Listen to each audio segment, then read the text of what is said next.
សួស្តីប្រិយមិត្តដែលចូលចិត្តស្ដាប់រឿងនិទានតោះថ្ងៃនេះអេដមីនមានរឿងនិទានមួយ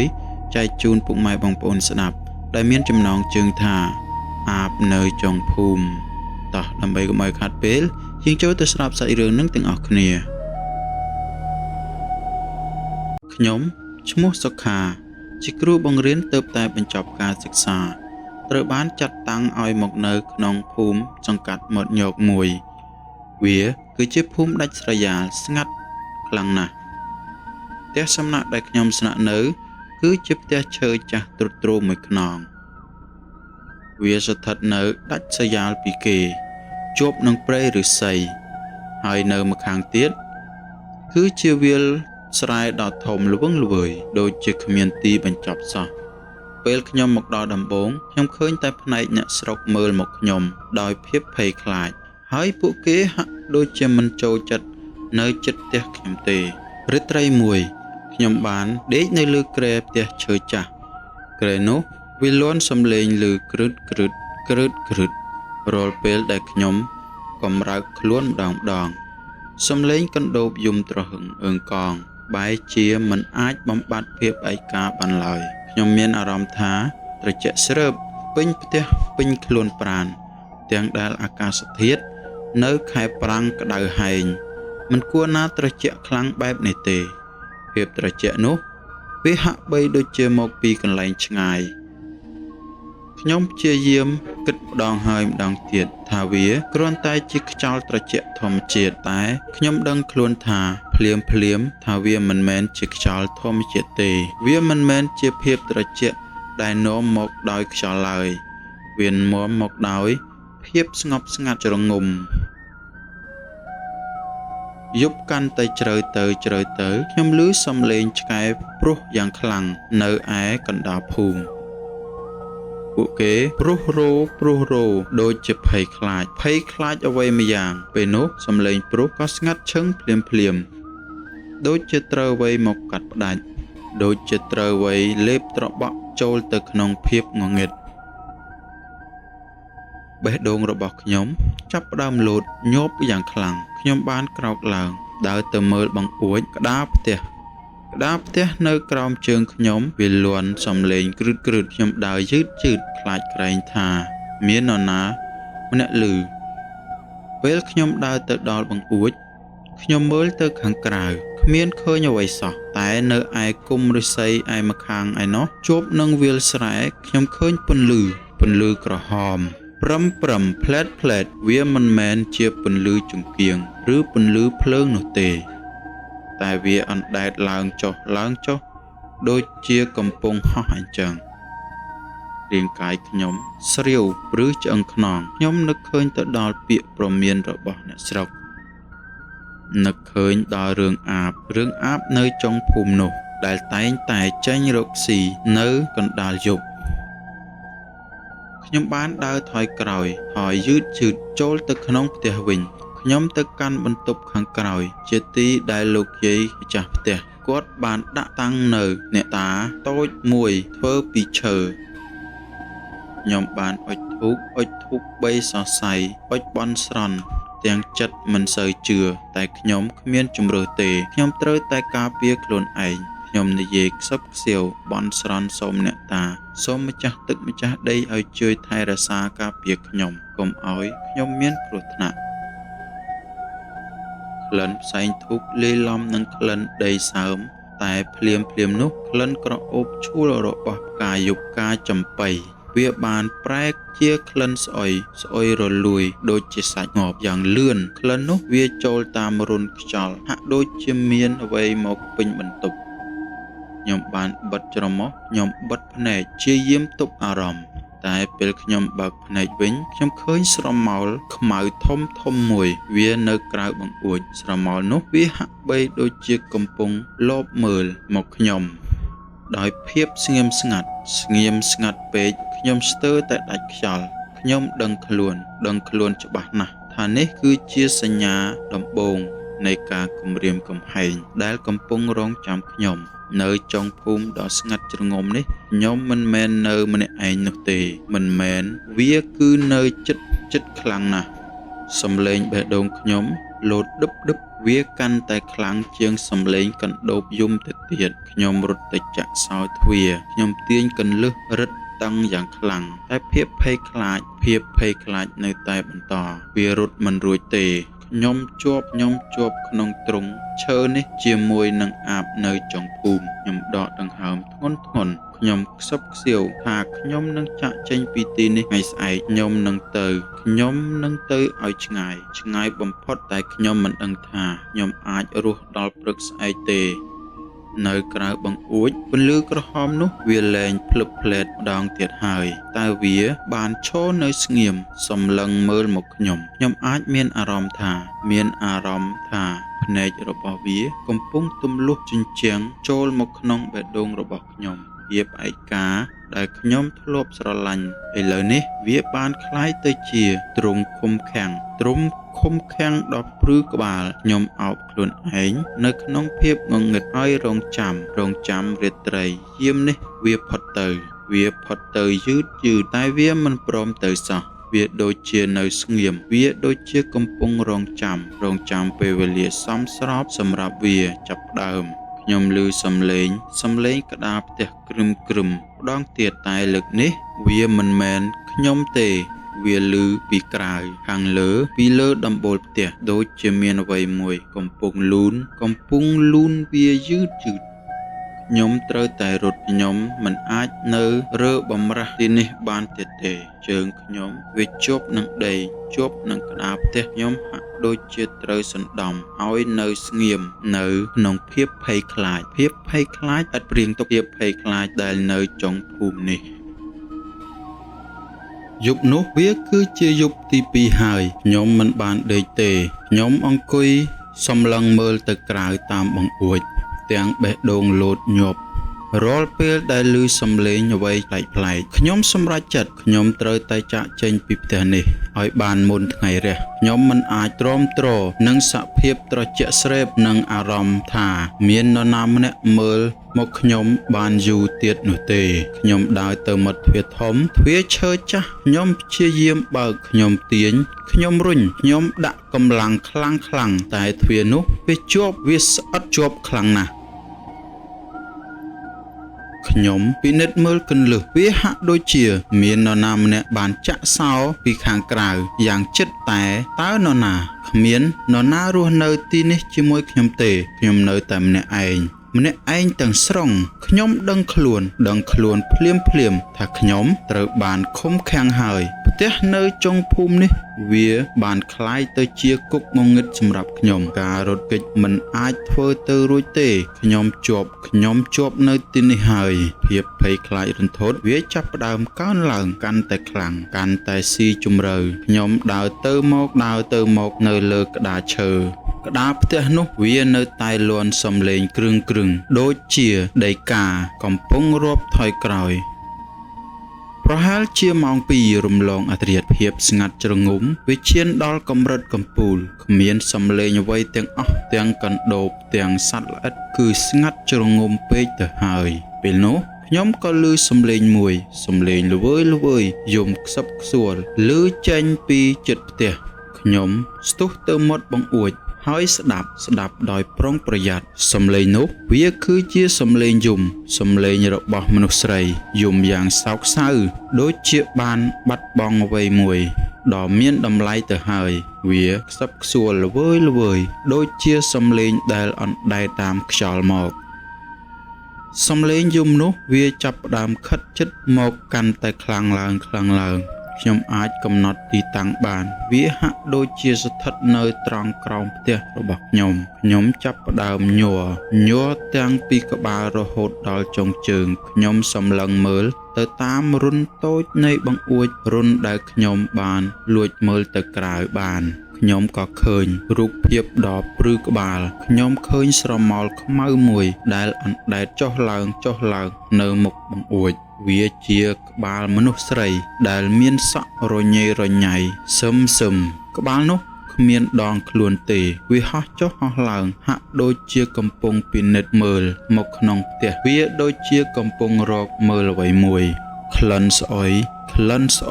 រលួយឆាបវាក៏ហាក់ចូលមកតាមបង្អួច ភ្លាមនោះវាលាយឡំនឹងក្លិនការកុលាបតែវាជាក្លិនផ្អែមលាយឆ្អាបលាយស្អុយដែលធ្វើឲ្យខ្ញុំចង់ក្អួតខ្ញុំដឹងច្បាស់ថានេះគឺជាអាបនៅចុងភូមិដែលអ្នកស្រុកធ្លាប់ប្រមានខ្ញុំ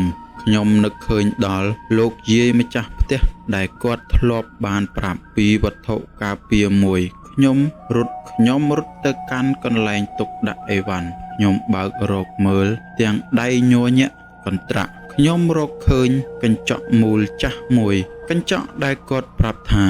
ត្រូវយកទៅព្យួរនៅមុខបង្អួចដើម្បីការពារខ្មោចព្រាយបិសាចខ្ញុំប្រញាប់យកកញ្ចក់នោះទៅកាន់បង្អួចដៃខ្ញុំញ័រខ្លាំងណាស់រហូតស្ទើរតែធ្លាក់កញ្ចក់ខ្ញុំចាប់ផ្ដើមព្យួរកញ្ចក់នោះយឺតតែមុននឹងខ្ញុំព្យួរបានស្រួបួលក្បាលអាបនោះវាហោះមកយ៉ាងលឿនណាស់សំឡេងប៉ះខ្ញុំឮសំឡេងដូចជាមានអ្វីមួយមកប៉ះនឹងបង្អួចហើយភ្លាមនោះកញ្ចក់មូលចាស់ដែលជាវត្ថុការពារតែមួយគត់របស់ខ្ញុំក៏លាន់ឮផាំងសំឡេងផាំងលាន់ឮខ្លាំងបន្លឺពេញផ្ទះកញ្ចក់នោះបែកខ្ចាយទៅជាបំណែកតូចរាយប៉ាយលើឥដ្ឋខ្ញុំឈរនៅស្ងៀមដូចជាបង្គោលឈើខ្ញុំមើលទៅកញ្ចក់ដែលបែកខ្ញុំដឹងថាការប៉ុនប៉ងកិច្ចវេះរបស់ខ្ញុំវាបរាជ័យហើយសំឡេងយំខ្សឹបខ្សួលនោះវាលែងសោកសៅទៀតហើយតែវាបានប្រែក្លាយទៅជាសំឡេងសើចក្អាកក្អាយសើចយ៉ាងព្រឺក្បាលព្រឺខ្លាំងណាស់សំឡេងសើចនោះវារំញ័រជញ្ចាំងផ្ទះវាចូលមកពេញត្រចៀករបស់ខ្ញុំដឹងថាអ្វីដែលខ្ញុំកំពុងជួបមិនមែនជាវិញ្ញាណធម្មតានោះទេអាបនេះវាមានកម្លាំងខ្លាំងក្លាខ្លាំងជាងការពាររបស់មនុស្សទៅទៀតខ្ញុំត្រឡប់ទៅទីតាំងដើមរបស់ខ្ញុំវិញខ្ញុំអង្គុយនៅជ្រុងបន្ទប់ដៃខ្ញុំកាន់ខ្ញុំព្យាយាមទប់ដង្ហើមមិនឲ្យដកដង្ហើមឬខ្លាំងពេកសំឡេងក្បាលអាបវាហោះមកទល់នឹងក្រៅបង្អួចវានៅទីនោះវាអណ្ដែតនៅទីនោះយឺតដូចជាវាដឹងថាខ្ញុំកំពុងលាក់ខ្លួននៅទីកន្លែងណាមួយខ្ញុំឮសំឡេងដូចជាសំឡេងសាច់ប៉ះនឹងឈើនៅជិតបង្អួចខ្ញុំដឹងថាវាប្រហែលជាពុះវៀនរបស់វាកំពុងប៉ះនឹងជញ្ជាំងផ្ទះកំពុងស្វែងរកច្រកចូលក្នុងរាត្រីយាមនេះវាវែងខ្លាំងណាស់ខ្ញុំមិនដឹងថាតើខ្ញុំអាចទ្រាំនឹងភាពភ័យខ្លាចរហូតដល់ព្រឹកស្អែកបានទេខ្ញុំឮសំឡេងយំសំឡេងសើចលាយឡំគ្នាពីក្រៅកាន់តែខ្លាំងឡើងជិតមកកាន់តែខ្លាំងហើយសំឡេងសើចដល់ព្រឺក្បាលនោះវាកាន់តែខ្លាំងកាន់តែជិតខ្លាំងណាស់រំពេចនោះខ្ញុំឮសំឡេងប៉ាសំឡេងក្តារបង្អួចត្រូវបានបាក់បែកខ្ចាយអាបនោះវាចូលមកហើយវាចូលមកផ្ទាល់តាមរុនបង្អួចដែលបាក់ខ្ញុំស្រែកយ៉ាងខ្លាំងខ្ញុំឃើញរូបរាងពេញលេញវាគឺជាក្បាលមនុស្សស្រីដែលអណ្ដែតហោះនៅកណ្ដាលខ្យល់សក់វែងរញ៉េរញ៉ៃជ្រុះចុះមកក្រោមអ្វីដែលរន្ធត់បំផុតគឺពោះវៀនធំពោះវៀនតូចវែងអន្លាយរំយោលដូចជាខ្សែពួរពណ៌ក្រហមចាស់ដែលហាក់ចេញពីករបស់វាពោះវៀននោះវាហើរចុះហើរឡើងក្នុងភាពងងឹតខ្ញុំបានឃើញភ្នែករបស់វាក្រហមឆ្អៅក្រហមដូចជាធ្យូងភ្លើងឆេះរយហើយនៅជុំវិញក្បាលវាហាក់ដូចជាមានភ្លើងរយកំពុងឆេះក្លិនឆេះសាច់ក្លិនស្អុយក្លិនលាយឆ្អាបវាក៏ហាក់ចូលនៅក្នុងបន្ទប់ខ្ញុំថប់ដង្ហើមខ្ញុំដកដង្ហើមមិនរួចទេខ្ញុំដឹងថាខ្ញុំត្រូវតែរត់ទៅឲ្យឆ្ងាយគេចពីបន្ទប់នេះដែលជាទីសក្ការៈបូជារបស់លោកយាយវាជាបន្ទប់មួយគត់ដែលមានរបស់របរព្រះសង្ឃខ្ញុំរត់ទៅដួលទាំងរលំខ្ញុំឮសំឡេងហោះវឹង របស់អាបកំពុងតាមពីក្រោយពោះវៀនរបស់វាកំពុងអូសលើក្តារផ្ទះក្រឹមខ្ញុំទៅដល់ទីសក្ការៈបូជាខ្ញុំឃើញតៃចែវចាស់និងគម្ពីរធម៌មួយក្បាលពណ៌លឿងទុំដែលលោកយាយធ្លាប់ទុកខ្ញុំនឹកឃើញដល់ពាក្យលោកយាយធ្លាប់ប្រាប់ថាធម៌អាចកម្ចាត់អ្វីៗអាក្រក់បានខ្ញុំដណ្ដើមយកនិងគម្ពីរធម៌នោះមកកាន់ជាប់ដៃខ្ញុំញ័រយ៉ាងខ្លាំងភ្លាមនោះអាបក៏ហោះចូលមកក្នុងបន្ទប់វាលោតចូលមកវាយប្រហារចំពោះវៀនធំនោះវាហាក់មកចាប់រឹតចំកដងខ្លួនរបស់ខ្ញុំរឹតយ៉ាងខ្លាំងខ្ញុំដកដង្ហើមក៏មិនរួចខ្ញុំស្រែកមិនចេញខ្ញុំកាន់គម្ពីរធម៌ជាប់នឹងទ្រូងខ្ញុំព្យាយាមបើកគម្ពីរធម៌ខ្ញុំបើកទាំងដៃញ័រត្រឺតខ្ញុំឃើញអក្សរធម៌ខ្ញុំចាប់ផ្ដើមបន្លឺសំឡេងយឺតខ្ញុំស្រែកបន្លឺធម៌ដែលខ្ញុំចាំបន្តិចបន្តួចនៅពេលសំឡេងធម៌បន្លឺឡើងពោះវៀនដែលរឹតខ្ញុំវាហាក់ដូចជាត្រូវភ្លើងឆេះអាបនោះវាចាប់ផ្ដើមស្រែកយំទាំងឈឺចាប់អូយឈឺចាប់ខ្លាំងណាស់ឈប់ទៅអានឹងវាពន្លត់អញហើយសំឡេងស្រែករបស់អាបវាលឺខ្លាំងណាស់ដូចជាត្រូវគេហែកសាច់ខ្ញុំបន្តសូត្រសម្មាសម្ពុទ្ធញាប់ទៅអាបនោះវាស្រែកដោយគំនុំវាស្រែកថាគំនុំរបស់អញគំនុំដែលពួកឯងបានសម្លាប់អញដេចក៏ឯងមកពន្លត់វានៅពេលវាស្រែកខ្ញុំក៏ដឹងការពិតអាបនេះវាមិនមែនគ្រាន់តែជាខ្មោចទេវាជាវិញ្ញាណរបស់មនុស្សស្រី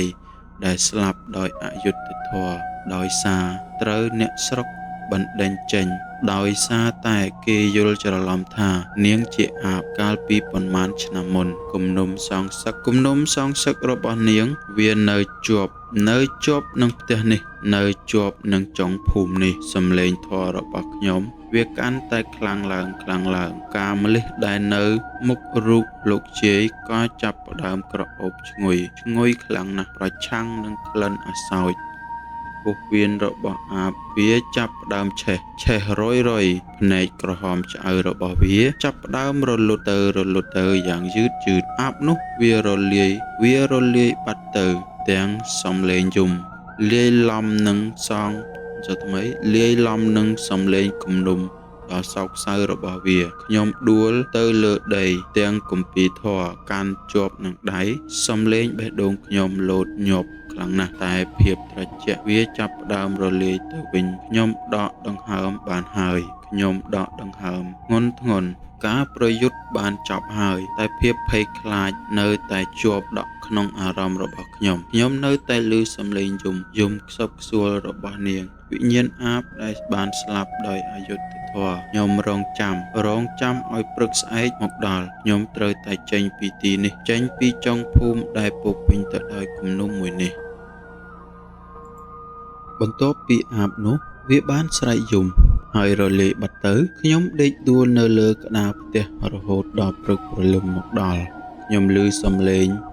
ងបក្សីយំយឺតតែសំឡេងយំនោះវាមិនពិរោះទេវាឮដូចជាសំឡេងស្រែកដ៏វែងឆ្ងាយខ្ញុំងើបឡើងខ្ញុំមើលជុំវិញខ្លួនបន្ទប់នោះពោពេញទៅដោយស្នាមប្រឡាក់ខ្មៅនៅលើជញ្ជាំងនិងធំក្លិនឆ្អាបឆួលពេញនឹងទោះបីជាអាបនោះវាបានរលាយបាត់ទៅហើយក្តីតែអារម្មណ៍ភ័យខ្លាចវានៅតែមានមិនទៅណាឆ្ងាយពីខ្លួនខ្ញុំទេខ្ញុំដើរចេញ